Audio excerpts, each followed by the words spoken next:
6월의 첫날입니다. 우리 거룩하고 복된 이 주일에 또 예배로 나오신 우리 성도님들을 또 환영하고 축복합니다.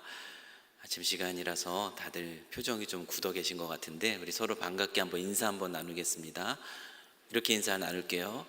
옆에 앉게 돼서 영광입니다. 같이 한번 인사 나누시죠. 옆에 앉게 돼서 영광입니다. 안 계시면 뒤라도 뒤에 앉게 되셔서 영광입니다. 오늘 되게 거룩하고 복된 이 주일입니다. 오늘도 예배하러 나오신 우리 성도님들의 삶 속에 또 하나님의 말씀의 은혜와 또 찬양의 기쁨과 또 기도 안에서 깊어지는 만남이 있기를 이 시간 간절히 소망합니다. 우리 사도행전 말씀을 이제 보고 있는데요.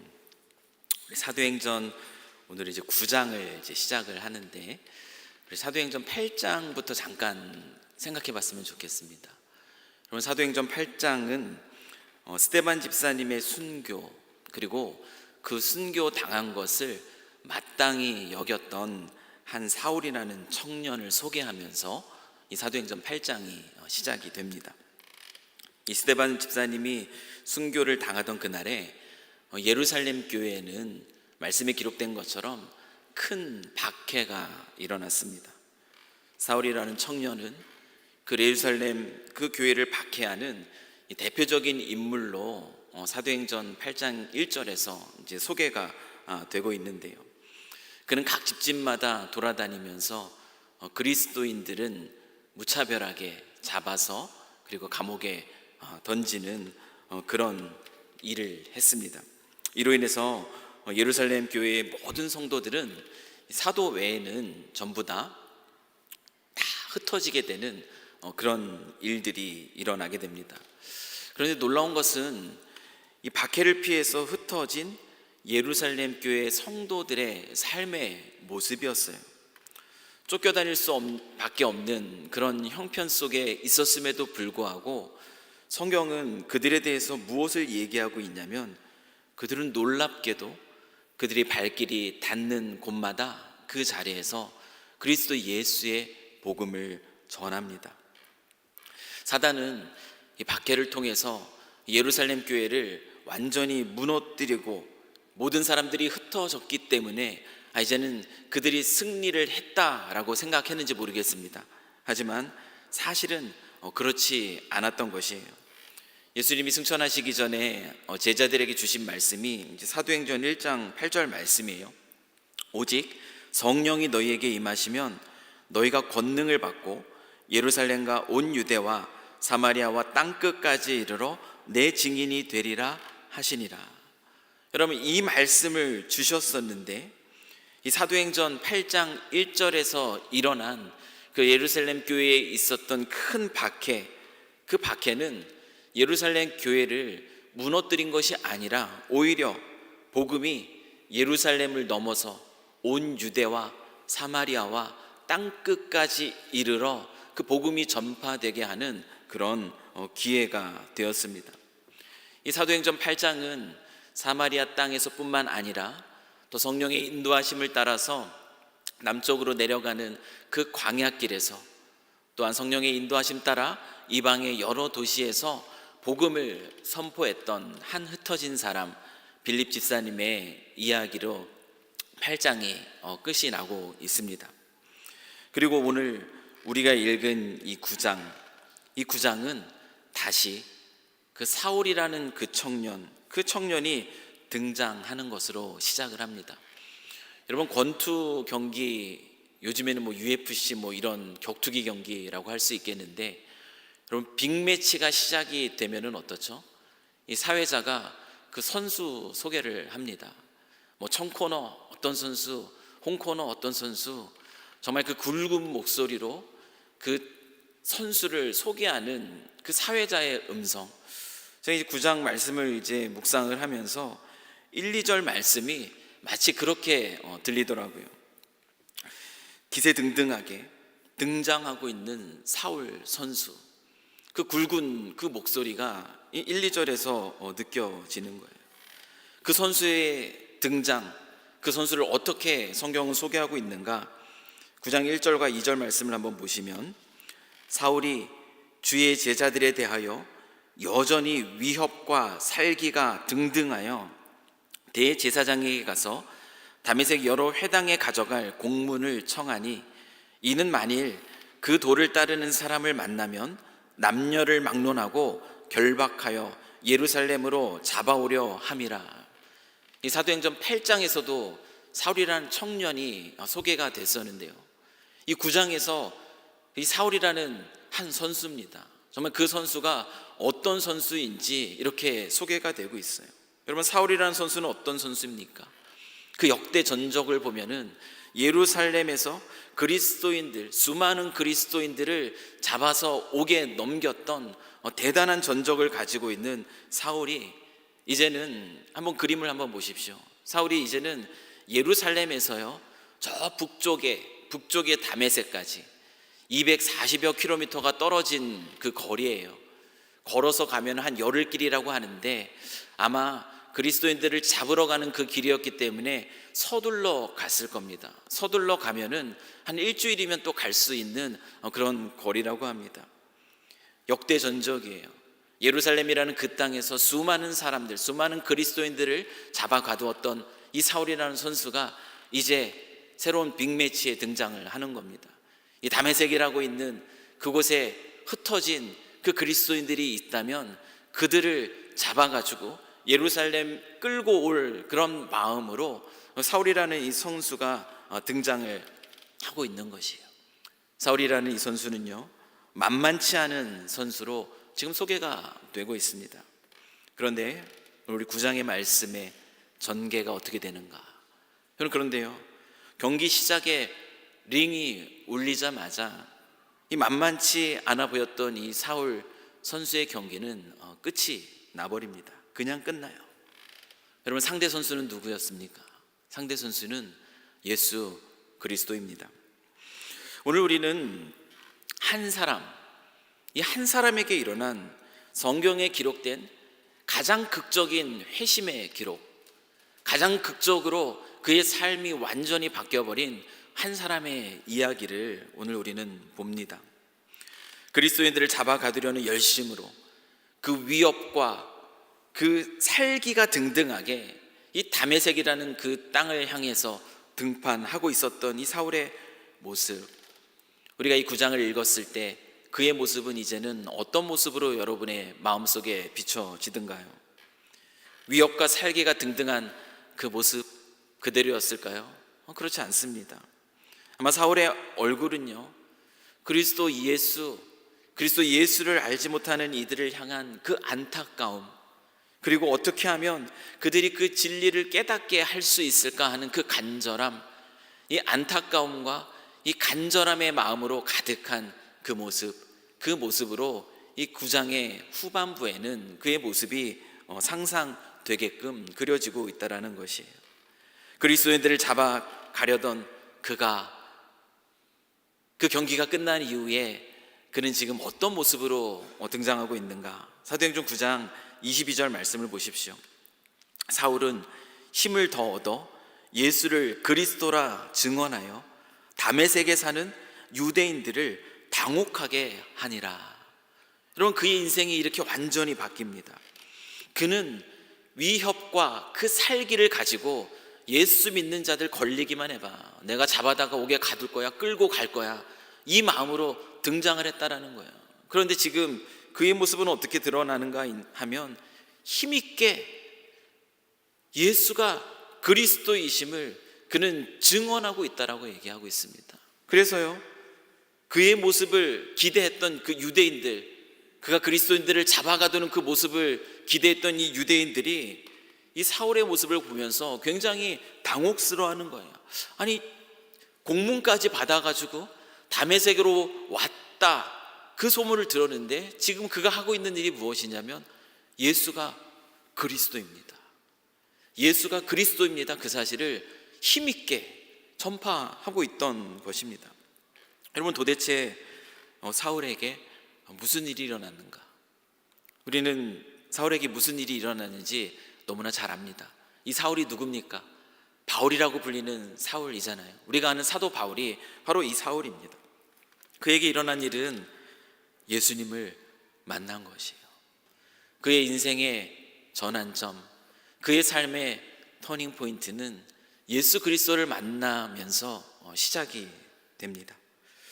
여러분, 한 사람이 인생에서, 한 사람의 인생에서 여러분 만남이라는 것이 얼마나 중요한가 아마 다들 실감을 하시리라 생각합니다. 지금까지 인생을 살아오면서 여러분은 어떤 만남을 가져왔고, 그 만남 속에서 어떤 유익을 누려왔고, 또는 그 만남 속에서 어떤 마음을, 어떤 아픔을 겪었나요? 여러분, 한 사람의 인생에서 만남이라는 것은 너무나 중요합니다.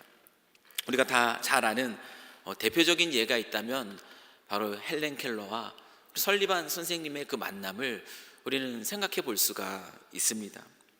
우리 그림에서 보는 것처럼 헬렌이라는 이 사람은 어떤 사람이었죠? 헬렌은 2살도 채 되기 전에 열병을 앓게 되므로 그는 시각을 잃었고, 또 그녀는 청각을 잃게 됩니다. 볼 수도 없었고 들을 수도 없었고, 결국 그렇기 때문에 그녀는 말할 수도 없었습니다. 그런데 그 헬렌이 설리반 선생님을 만나게 된 것이 7살 때였습니다. 헬렌을 향한 설리반 선생님의 정말 끈질긴 인내, 그리고 끈질긴 그 노력, 끈질긴 그 사랑 속에서 헬렌은요, 촉각을 통해서 글을 배우고, 촉각을 통해서 그 목소리를 읽고, 그리고 촉각을 통해서 말하는 것을 배웁니다. 말할 수도 없었고 볼 수도 없었고 들을 수도 없었던 이 여인의 인생이 한 사람의 만남, 이 만남을 통하여서 완전히 뒤바뀌게 된 것이에요. 그래서 제가 우리 교회에 이제 젊은 가정이 또 출산을 하고 예배에 나와서 첫 아기 축복 기도를 받을 때에 그때 빠짐없이 드리는 축복의 기도의 그 내용이 무엇이냐면 만남의 축복에 대한 기도입니다. 이 아이가 이제 한평생 살아갈 텐데 좋은 친구 만나게 해주십시오. 좋은 스승 만나게 해주십시오. 좋은 교회 만나게 해주십시오. 좋은 배우자 만나게 해주십시오. 또한 누군가에게 그와 같은 좋은 만남이 되게 해주십시오. 이 만남의 축복에 대한 그 기도를 빼놓지 않습니다. 그런데 이 세상에서 우리가 만날 수 있는 그 어떤 만남보다도 가장 복된 만남이 있습니다. 그 만남은 바로 그리스도 예수와의 만남입니다. 왜냐하면 예수님과의 만남은 이 땅에서의 우리의 삶뿐만 아니라요, 죽음 이후의 삶, 영혼을 바꾸는 그런 만남이 되기 때문에 그렇습니다. 여러분, 예수님은 누구시죠? 여러분이 만난 예수님은 어떤 분이십니까? 예수님은 인간의 몸으로 우리를 찾아오신 하나님이십니다. 그분이 우리가 믿고 있는 예수님이에요. 예수님은 자신이 왜 이 땅을 찾아왔는지, 왜 인간의 몸으로 인간들을 찾아 이 세상에 내려왔는지를 누가복음 19장 10절에서 이렇게 말합니다. 우리 한번 같이 한번 읽어볼까요? 자, 시작. 인자가 온 것은 잃어버린 자를 찾아 구원하려 함이니라. 여러분, 예수님이 이 땅에 오신 이유를 이렇게 얘기하고 있어요. 내가 온 것은 잃어버린 자를 찾아서 구원하려 함이다. 내가 온 것은 사람들의 경배를 받기 위함이다. 그렇게 얘기하지 않아요. 예수님이 이 땅에 오신 그 이유, 그 유일한 이유가 무엇인가? 잃어버린 자, 잃어버림 받은 영혼들을 찾아서 구원하기 위함이다. 예수님이 우리를 찾아서 이렇게 이 땅에 오셨다라는 거예요. 여러분, 성경은 우리에게 분명하게 말합니다. 뭐라고 얘기하냐면 죄의 싹은 사망이다. 여러분, 죄의 싹은 사망이라고 분명하게 얘기하고 있어요. 우리가 우리 주변에 살아가면서 우리 주변에서 목격하게 되는 죽음, 사랑하는 이들의 떠나보냄, 그 죽음은, 여러분, 그 죽음을 보면서 무엇을 느끼십니까? 우리가 주변에서 쉽게 볼 수 있는, 목격할 수 있는 이 죽음이라는 것은 죄에 따르는 결과인 것이에요. 그런데 여기서 말하고 있는 이 죄라는 것은 단순히 도덕적이고 윤리적인 죄를 말하는 것이 아닙니다. 여기서 말하고 있는 죄라는 것, 이 죄의 본질은 무엇이냐면 하나님의 지음받은 존재인 인간, 그 인간인 우리가요, 우리를 지으신 그 하나님을 거역하는 것, 그 하나님을 떠난 것, 이것이 바로 성경에서 말하고 있는 죄의 본질이라는 것이에요. 여러분, 최초의 인류였던 아담이 이 사단의 유혹을 받습니다. 그리고 인간으로서 지음받은 존재로서 자기의 위치를 떠나 그가 하나님의 자리에 나아가고 싶은 마음이 생겨요. 그래서 그는 하나님처럼 되고자 하는 마음 속에서 사탄의 유혹을 받아서 하나님이 아담에게 주셨던 그 말씀에 불순종합니다. 거역을 하게 되는 것이에요. 여러분, 이것이 우리가 알고 있는 원죄라고 불리는 것이에요. 그런데 이것이 왜 문제가 되는가? 이 아담의 이 죄가 왜 문제가 되는가 하면, 이 아담이 지은 죄가 모든 인류, 그 이후로 인간 관계 안에서 태어난 모든 인류에게 그 죄가 전달되기 때문입니다. 여러분, 이게 우리의 이성으로, 우리의 이해로 이해가 되지 않아요. 그렇죠. 논리적으로 우리는 이 사실이 이해가 되지 않아요. 수천 년 전에 누군가 한 사람이 지은 그 죄가 왜 그 죄 때문에 내가 영향을 받아서 그 죄의 값, 죽음이라는 것을 내가 경험할 수밖에 없게 되는가? 그래서 논리적으로 이해가 되지 않아요. 하지만 우리의 마음을 살펴보면, 우리의 내면을 살펴보면 우리 안에서 발견되는 죄악, 양심이 말해주고 있는 우리 안에 있는 그 죄악, 우리가 그것을 발견하는 그것이 의미하는 것이 무엇이겠습니까? 우리가 이 죄 가운데 있다라는 것을 우리는 깨닫게 되는 거예요. 논리적으로는 이해할 수 없지만 그 죄가 정말 내게 영향을 미쳤고 내가 그 죄 가운데 있구나라는 것에 분명한 증거는 우리가 우리 안에서 발견하는 죄책감입니다. 우리는 그것을 부인할 수가 없어요. 여러분, 히브리서 9장 27절은 우리에게 말합니다. 한 번 죽는 것은 사람에게 정하신 것이요 그 이후에는 심판이 있으리라. 죽음이 끝이 아니라는 것이에요. 여러분, 죽음이 우리 영혼의 소멸, 더 이상 아무것도 기억나지 않는 것이 아니라는 겁니다. 죽음 이후에 영원한 삶이 있습니다. 죽음 이후에 심판이 있습니다. 죄의 문제가 해결되지 않으면 우리는 그 죄에 따르는 그 심판 앞에 설 수밖에 없게 되는 것이에요. 영원한 멸망 가운데 임할 수밖에 없게 되는 것이에요. 그러나 이 죄의 문제가 해결이 될 때 우리는 그 죄와 사망으로부터 구원받게 되는 겁니다. 예수님이 이 땅에 오신 이유는 우리에게 바로 이 구원을 주시기 위해서예요. 죄라는 것, 죄인인 우리가 스스로 해결할 수 없는 문제입니다. 죄인이 어떻게 자기 죄의 그 문제를 해결할 수 있겠습니까? 그래서 오신 분이 바로 예수 그리스도예요. 죄가 없으신 하나님께서 인간의 몸으로 이 땅에 오셔서 우리의 죄값을 대신 갚아주시기 원하셨던 거예요. 그래서 그가 십자가에서 죄의 값인 죽음을 대신 그 형벌을 치르심으로 우리의 죄값을 다 갚아주신 겁니다. 이 예수님을 우리가 이 땅 가운데 살아가면서 만나게 될 때에 우리의 인생, 이 땅에서의 우리의 삶뿐만 아니라 죽음 이후에 우리의 영혼은 달라지게 됩니다. 그렇기 때문에 이 세상에서 가장 복되고 아름다운 만남은 무엇이냐면 예수 그리스도와의 만남이에요. 사랑하는 우리 삼성교회 성도 여러분들은 이 예수 그리스도, 잃어버린 바 된 자를 찾아서 이 땅에 내려오신 하나님, 여러분 그분을 마음 깊이, 여러분 그분을 진정으로, 여러분 그분을 만나셨습니까? 여러분 만나셨어요? 아니, 왜 자신이 없어 보이세요? 여러분 예수님 만나셨습니까? 우리는 그분을 만났기에, 오늘 그분을 예배하기 위해 오늘도 이 자리에 있는 것 아니겠습니까?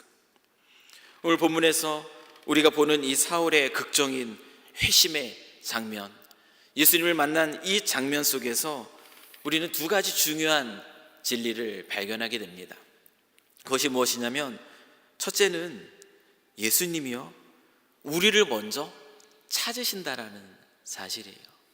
세상에서는 우리에게 유익이 되는 무엇인가를 얻기 위해서는 우리가 끊임없이 노력해야 됩니다. 내가 뭔가를 열심히 해야 되고, 내가 최선을 다해야 되고, 그래야지 내가 원하는 것을 얻을 수 있을까 말까? 이것이 세상 속에서 돌아가는 법칙이에요. 그런데 가장 복된 만남이 되는 예수 그리스도, 여러분, 예수 그리스도 그분이 우리를 먼저 찾으신다라는 것. 여러분, 유명한 누군가를 만나기 위해서 얼마나 많은 노력을 해야지 간신히 만날 수 있습니까? 만날 수 없는 사람들도 있어요. 그런데 예수 그리스도는 우리를 찾아주신답니다. 우리를 먼저 찾아오시는 분이 예수 그리스도이심을 오늘 우리는 이 본문의 기록 속에서 발견한다는 거예요. 사울이 예수님을 다메섹 도상 그 빛 가운데서 만나게 될 그때 사울은 어떤 모습이었죠? 사울의 마음은 어떤 마음으로 가득 차 있었습니까? 앞서 살펴봤던 것처럼 사울은 그리스도인들에 대한 위협, 그리고 그리스도인들에 대한 살기로 그 마음이 가득 차 있었던 사람이에요. 여러분, 사울은요 만나면 안 되는 사람이었습니다. 사울은 피해야 될 그런 사람이었어요. 그런데 예수님은 만나면 안 되는 사람, 피해야 될 사람, 그 위협과 살기로 그 마음이 가득 차 있었던 그 청년을 만나 주십니다. 그 청년을 예수님이 찾아오셨어요. 왜요? 그를 심판하기 위해서 예수님이 그를 찾으신 것이 아니라요, 그가 말씀하신 것처럼 그를 구원하기 위해서, 그 잃어버린 바 된 그 영혼을 다시 살리시기 위해서 예수님은 먼저 사울을 찾아주셨습니다.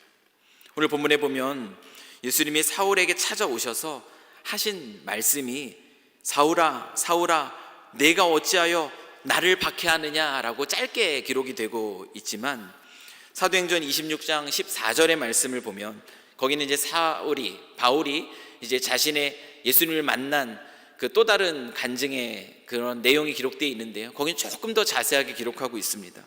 사도행전 26장 14절을 보면은 사울은 그리스도 예수로부터 이런 음성을 듣습니다. 우리가 다 땅에 엎드러짐에 내가 소리를 들으니 히브리 말로 이르되 사울아, 사울아, 네가 어찌하여 나를 박해하느냐? 가시체를 뒷발질하기가 내게 고생이니라. 여러분, 예수님의 이 음성이 어떻게 들릴까요? 불같이 화를 내는 음성으로 들리시나요? 그렇지 않아요. 그 안타까움과 그 긍휼한 마음 속에 그를 향한 탄식의 고백이 바로 예수님의 이 음성입니다. 사울아, 사울아, 내가 어찌하여 나를 박해하느냐? 가시체를 그 뒷발질하는 것, 그것이 너에게 고생이 되지 않느냐? 여러분, 가시체라는 게 뭐죠? 가시체는 소를 몰 때 쓰는 막대기입니다. 근데 그 막대기에 뾰족한 쇠나 날카로운 가시들을, 뼈 조각들을 붙여 넣어요. 그래서 소를 몰 때에 그가 앞으로 나아가게 하도록 치는 거예요. 그 찔리면 소가 놀라서 앞으로 나아가는 거예요. 다른 곳으로 방향을 틀게 되면은 또 반대편을 찔러서 그로 하여금 방향을 잡게끔 하는 것이 가시체입니다. 그런데 예수님이 말씀하시는 건 무엇이냐면, 예수를 박해하는 것, 예수가 그리스도를 알지 못하고 그를 박해하고 그를 거역하는 것, 그것은 지금 스스로 자기에게 해를 가하는 것이다. 가시체를 뒷발질한다는 것이 뭐예요? 소가 그 가시체를 뒷발질하면 그 스스로 그 찔리는 자해하는 것과 같은 효과입니다. 예수님은 바울이 하는 그 모습을 보면서 너무나 안타까워하시는 거예요. 너가 스스로를 죽이는, 너가 스스로 그 아픔 가운데 있는 그 고생하는 그 모습을 안타까이 예수님은 말씀하고 계시는 거예요. 그를 박해하고 있는 이 사울이 너무나 불쌍하다라고 우리 주님이 그의 이름을 불러가면서 그의 그 향한 그 자신의 그 안타까운 마음을 이렇게 들려주고 있습니다. 여러분, 예수님의 이러한 긍휼, 여러분, 이러한 긍휼이 우리를 찾아내십니다. 여러분, 우리는요 예수님의 이 긍휼 가운데 예수님의 찾아냄을 받은 존재예요. 예수님은 이 긍휼을 가지고 지금도 그리스도 예수를 알지 못하는 가운데 스스로 어쩌면 그 스스로를 상하게 하는 그 삶 가운데 있는 그 영혼들을 향해서요, 지금도 끊임없이 찾아가십니다. 그리고 그 곁에 지금 가까이 머물고 계세요. 그리고 그 안에서 그 영혼을 두드리고 계십니다. 우리가 예수님을 만나게 된 것은 이 예수님의 이 긍휼 때문인 것이에요. 그 긍휼 때문에 우리가 예수님을 만나서 지금 이 자리에 있고요, 그 긍휼 때문에 사울도 지금 예수님을 만나게 된 것이에요. 우리가 예수님을 만나면 뭔가 유익을 얻을 수 있으니까 우리가 찾아서 예수님을 만난 것이 아니라 예수님이 먼저 우리를 찾아오셨습니다. 여러분, 사울이 나중에 이 사실을 어떻게 고백하고 있는가 보면은 갈라디아서 1장 14절에서 16절 말씀을 한번 제가 읽어드리겠는데요, 자신의 이 만남을 그는 이렇게 설명하고 있어요. 내가 내 동족 중 여러 연갑자보다 유대교를 지나치게 믿어 내 조상의 전통에 대하여 더욱 열심히 있었으나, 그렇게 내가 열심을 가지고 그리스도인들을 잡아 옥에 가두는 일에 아주 힘을 쏟았다, 그 이야기를 하고 있는 것이에요. 그러나 내 어머니의 태로부터, 그가 태어나기 전부터, 어머니의 복중, 그 눈으로 확인할 수 없는 그 때부터 나를 택정하시고, 누가요?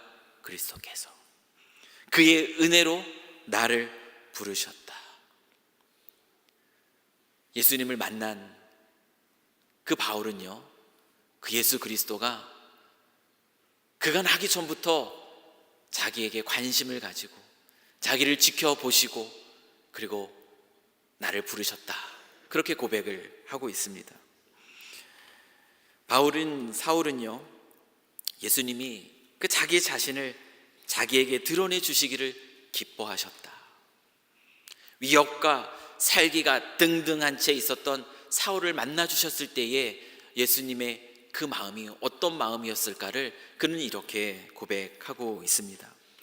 예수님이 자기를 불쌍히 여기셔서 자기를 찾아오셨던 그 사건, 그래서 자신의 삶을 송두리째 바꿔 놓아주신 그 사건이 얼마나 큰 감격이었고 얼마나 큰 감사였고 얼마나 큰 은혜였는지를 이렇게 고백하고 있는 것이에요. 얼마나 그 감사가 컸으면 그는 예수님께서 복중에 있을 때 자신이 나기 전부터 자기를 지켜보셨던 분이라고 이렇게 고백하고 있는가. 사울을 구원하고자 한 예수님의 열심, 그 열심이요, 예수를 박해하고자 했던 이 사울의 그 열심을 삼켜버립니다. 여러분, 이것이 무엇인가? 이것이 바로 은혜입니다. 주님을 알지 못하고 주님 앞에 끝까지 버티고자 하는 나의 열심을 삼켜버리는 것이 나를 향한 주님의 사랑입니다. 나를 향한 주님의 열심입니다. 그 열심이 우리의 모든 생각과 우리의 모든 원리와 우리 마음속에 있는 견고하게 굳어있는 견고한 모든 성벽과 같은 것들을 다 무너뜨려 주신 거예요. 그래서 저 역시 그리스도 예수를 만나게 된 것입니다. 아마 여러분들도 그 하나님의 은혜 안에서 주님을 만나게 된 것이에요. 두 번째로 우리가 사울의 회심 사건에서 발견할 수 있는 또 다른 중요한 사실은 무엇이냐면, 복음은 이 세상에 그 어떤 것보다 강력한 능력이 있다는 겁니다. 사울이 회심하게 된 것은 단순히 그가 사흘 동안 앞을 볼 수 없었다가 이 아나니아가 안수해 주었을 때에 다시 그 눈이 보게 되었던 이 기적, 그 기적을 경험했기 때문에 이 바울이 예수 그리스도 안에서의 그 회심을 경험하게 된 것이 아니에요. 기적은 단지 사울이 예수님의 말씀에 귀를 기울일 수 있게 하는 역할, 그 정도 역할만을 감당할 뿐입니다. 위협과 살기가 등등했던 이 사울, 절대 꺾일 수 없을 것 같은, 저 사람은 절대 예수님 못 믿을 것 같아 라고 우리가 누군가를 바라볼 때에도 그렇게 생각할 때 있지 않아요? 전도를 하러 가면은요, 누구에게 먼저 다가가느냐 하면 착해 보이는 분한테 먼저 가요. 괜히 막 심한 말 안 할 것 같은 분들한테 갑니다. 굉장히 우락부락하고 괜히 갖다 걸리면 죽을 것 같은 그런 분들한테는 감히 나가기가 어려운 거예요.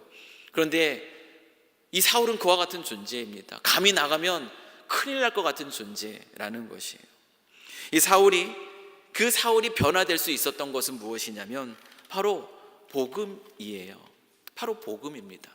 복음 현장 가면은요, 정말 두렵고 떨림으로 큰 소리 안 들으면 그것만이라도 다행이다 라고 생각했던 그분이 복음을 전할 때요, 너무나 순학년처럼 복음 앞에 반응하는 것을 볼 때 얼마나 놀라게 되는지 모릅니다.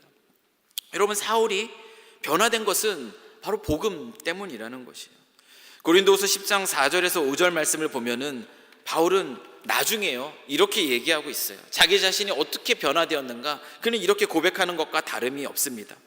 우리의 싸우는 무기는 육신에 속한 것이 아니요 오직 어떤 견고한 진도 무너뜨리는 하나님의 능력이라. 견고한 진이에요. 결코 이거는 무너질 수 없을 것 같다 생각하는 그것마저도 무너뜨리는 하나님의 능력을 가지고 자기는 나아간다고 얘기합니다. 여러분, 그 능력이 무엇인가? 그것은 모든 이론을 무너뜨린대요. 우리가 아는 모든 이론, 기독교를 반박할 100가지 이유, 자기가 나름대로의 어떤 모든 이론이 있습니다. 근데 그 모든 이론도 무너뜨려요. 하나님을 아는 것을 대적하여 높아진 그 교만해진 그 마음, 그것을 다 무너뜨리는 거예요. 나의 모든 생각을 사로잡아 그리스도 예수께 복종하게 하는 것. 여러분, 바울이 이 이야기를 할 때 자기 생각이 안 났겠습니까? 바울은 얼마나 똑똑한 사람이었습니까? 얼마나 공부를 잘한 사람이었습니까? 그는 그의 모든 원리, 그 열심 속에 살아갔던 사람이에요. 하나님을 대적하는 높아진 그 마음 가운데 있었던 사람입니다. 견고한 진이에요. 결코 무너질 수 없는 사람처럼 보이는 사람입니다. 근데 그 모든 것들이 허물어졌어요. 그리스도 예수께 복종하게 됐어요. 그것이 바로 하나님의 능력이라 얘기하는데, 이 하나님의 능력은 무엇입니까? 로마서 1장 16절 말씀을 보십시오. 내가 복음을 부끄러워하지 않으니 하나니. 바울은 얘기합니다. 복음을 부끄러워하지 않는데요, 이 복음은 모든 믿는 자에게 구원을 주시는 하나님의 능력이 됩니다. 여러분, 바울이 말하고 있는 이 하나님의 능력, 그 견고한 진을 무너뜨리는 그 능력이 되는 것이 무엇이라고 얘기하죠? 그것은 바로 복음이다. 자기를 변화시킨 복음이다 라고 얘기하는 것이에요. 복음은 예수 그리스도가 예수이심에 관한 말씀, 이것이 바로 복음입니다. 다메섹 그 길에서 예수님은요, 그냥 사울에게 단순히 기적을 보여주신 것이 아니에요. 기적을 통해서 그의 귀를 열어주신 거예요. 그리고 예수님은 그에게 복음을 들려주셨습니다. 사울아, 사울아. 예수님은 그의 이름을 불러주셨어요. 인격적으로 그에게 찾아와 주신 거예요. 그리고 그 안타까운 마음을 드러내 주시는 거예요. 내가 왜 나를 박해하느냐? 내가 왜 나를 박해하느냐? 나는 내가 박해하는 예수다. 예수님은 말씀으로 바울과 소통하고 계셨던 거예요. 자기 자신이 누구인지를 바울에게 가르쳐 주셨고, 바울을 향한 지금은 이 사울이라는 청년으로 등장하고 있는 그를 향한 당신의 뜻이 무엇인지를 예수님은 들려주십니다. 오늘 본문에서는 생략되고 있지만 사도행전 26장 16절에서 18절 말씀을 보면은 예수님은 빛 가운데 그를 만나 주셨어요. 그냥 눈만 멀게 하신 게 아닙니다. 그 가운데 그에게 말씀하셨어요. 이렇게 말씀하세요. 일어나 너의 발로 서라. 내가 내게 나타난 것은 곧 내가 나를 본 일과 장차 내가 내게 나타날 일에 너로 종과 증인을 삼으려 함이니 이스라엘과 이방인들에게서 내가 너를 구원하여 그들에게 보내어 그 눈을 뜨게 하여 어둠에서 빛으로 사탄의 권세에서 하나님께로 돌아오게 하고 죄사함과 나를 믿어 거룩하게 된 무리 가운데서 기업을 얻게 하려 하더이다. 그리스도 예수는 사울에게 그가 하시는 일, 죄사함과 그리고 예수 그리스도를 믿는 믿음 안에서 거룩한 공동체를 이루는 그 자리로 바울을 초대하고 있고, 그를 또한 그와 같은 일의 증인으로서 삼기를 원하신다는 그 당신의 뜻을 그에게 들려주셨어요. 사울은 무엇을 들었는가? 사울은 복음을 들은 것이에요. 그의 마음에 견고한 진을 무너뜨리는 복음을 듣습니다. 이 세상에 그 어떤 것도 볼 수 없었던 이 사흘 동안 사울은요, 무엇을 경험했겠습니까? 사울은 주께서 그에게 들려주신 그 복음을 묵상하면서 그 복음이 자신의 그 견고한 진을 무너뜨리는 것을 그는 그 자신도 놀랍게 경험하고 있었을 것이에요. 아나니아라는 제자가 찾아와 그의 눈이 다시 뜨게 해 주었을 때 사울은 완전히 그리스도께 복종합니다. 내가 박해하는 그가 바로 그리스도 예수이심을 고백합니다. 그가 메시아이심을 고백합니다. 그리고 그는 그를 나의 주님으로, 나의 구원자로 삼고 세례를 받습니다.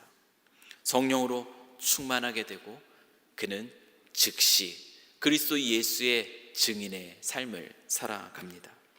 여러분, 복음이 변화시킬 수 있는 사람은 이 세상에 단 한 사람도 없습니다. 여러분, 그 사실 믿으십니까? 아니, 왜 이렇게 자신이 없으세요? 여러분, 복음이 변화시킬 수 없는 사람은 단 한 사람도 없어요. 내 사랑하는 가족 중에 여러분, 복음이 변화시킬 수 없는 사람은 단 한 사람도 없습니다. 여러분이 사랑하는, 그래서 여러분의 기도 속에 부르짖는 그 한 사람, 복음이 변화시킬 수 없는 사람이 아니에요.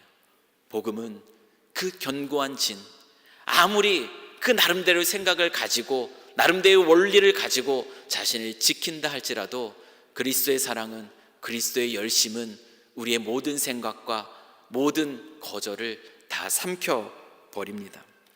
사랑하는 성도 여러분, 위협과 살기가 등등한 채 그리스도인을 잡으러 가두는 일, 그 일에 목숨 걸었던 사울은 그리스도 예수를 만나면서 그의 인생은 완전히 뒤바뀌었습니다. 저도 마찬가지입니다. 아마 여러분도 마찬가지일 것이에요. 사울은 더 이상 가시체를 뒷발질하는, 스스로 고통스럽게 하는 그 삶, 아무리 노력해도 결국은 그 아픔 가운데 머물러 있을 수밖에 없는, 죄의 문제를 해결할 수 없는 그 삶으로부터 자유롭게 되었어요. 더 이상 그 삶을 살아가지 않아요. 주님을 알지 못하면요, 어쩌면 우리의 인생은 가시체로 뒷발질하는 그 인생이요, 그것이 바로 우리의 인생인지도 모르겠어요. 그런데 바울은 더 이상 그 인생 살지 않습니다. 그의 이름을 부르며 그를 향한 안타까움으로 그를 찾아오신 예수 그리스도를 만났기 때문입니다. 사울은 오늘 9장 뒷부분을 보면은 어떤 인생을 살아가고 있는가, 자기를 찾아오신 그리스도 예수의 그 은혜에 감사하고, 이제는 자신과 같이 그리스도가 예수임을 알지 못한 채 가시체를 뒷발질하는 삶을 살아가는 그들에게 그리스도가 예수라는 사실을 더욱 힘있게 증언하는 증인의 삶을 살게 됩니다. 예수님을 만나면 이처럼 인생이 바뀝니다.